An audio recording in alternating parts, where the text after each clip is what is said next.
Cette semaine, nous abordons une paracha extraordinaire, paracha Teruma, qui va s'occuper de la construction du Mishkan. Le Mizbeach HaKetoret, la Menorah, le Shulchan, le Kodesh HaKodashim, le Aaron HaKodesh. Et au chapitre 25, verset 18, la Torah nous dit « Ve'asita shenaim keruvim zav », c'est-à-dire que tu feras deux chérubins en or. Rachid nous explique que les chérubins avaient le visage d'un enfant.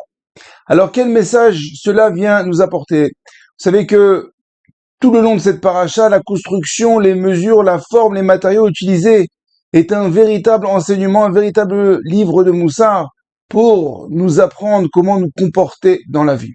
En ce qui concerne les chérubins, le Midrash, la Mechita, nous dit que pour tous les ustensiles du Beth Amikdash, même ceux qui étaient faits en or, si on n'avait pas d'or, on ne trouvait pas d'or, alors on pouvait substituer ça par de l'argent ou bien du cuivre. Mais la Mechita nous dit que pour les chérubins, il était hors de question. On ne pouvait pas substituer l'or à aucune matière. Et le Rav Meir Shapira vient nous expliquer la raison pour laquelle les chérubins ne pouvaient pas être changés avec aucune autre matière. Tout simplement, les chérubins, qui sont les enfants, étaient posés sur le Aaron à Kodesh, là où il y avait le Rotabrit, là où il y avait la Torah.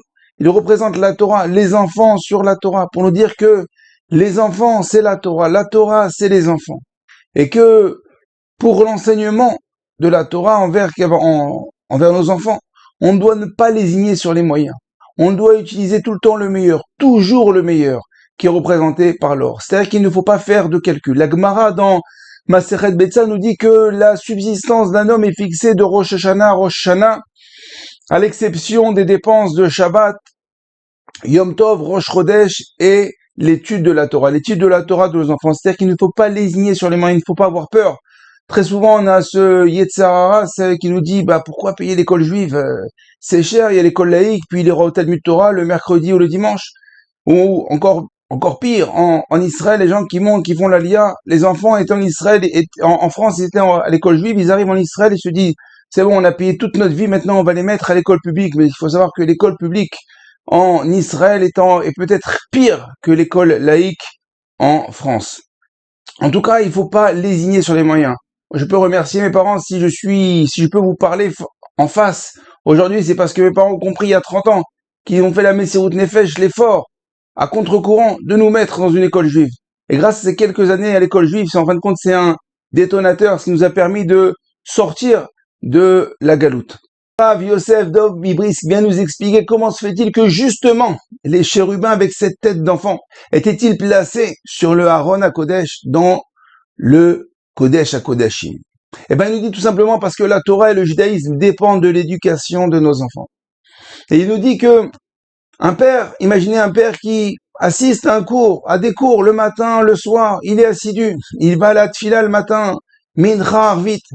On lui dit, il est où ton fils? Ah, mon fils, laisse tomber, il est petit encore, il a que 6 ans, il a que 7 ans, il a que 8 ans.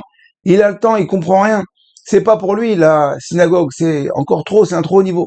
Et il se retourne très vite, c'est la bar mitzvah, l'enfant il a 15, 16, 17 ans, il dit, mais viens à la synagogue. Mais l'enfant il a pas grandi comme ça.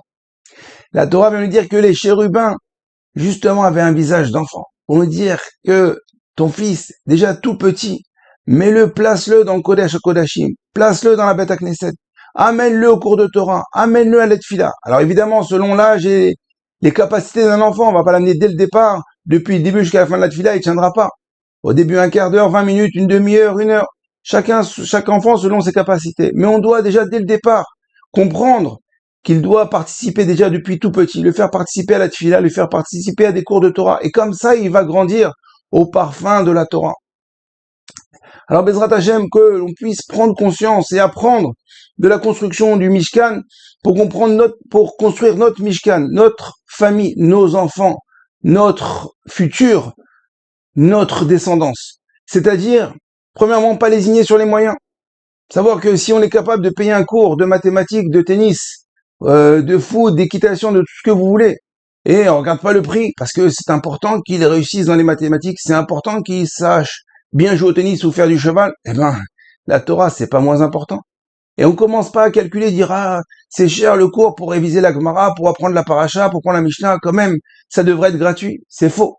C'est faux. On voit que dans la parasha Teruma, tout le monde, chaque juif a mis la main à la poche. Et c'est justement à ce moment-là. Pourquoi? Parce qu'on est en train de construire une résidence pour Akadosh Baruch Hu. Et Akadosh Baruch Hu va résider, Bezrat Hashem, au sein de notre maison, au sein de notre foyer, au sein de nos enfants, Bezrat Hashem, pour qu'ils puissent grandir dans le Saint des Saints, dans le Kodesh et Kodashim, et nous amener, Bezrat Hashem, des enfants, des petits-enfants, des petits-enfants, pour continuer la pérennité de Ham Israël, parce que Israël n'existe que grâce à la Torah. Alors je vous dis, Be'atzlacha, Shabbat Shalom, et Kol Can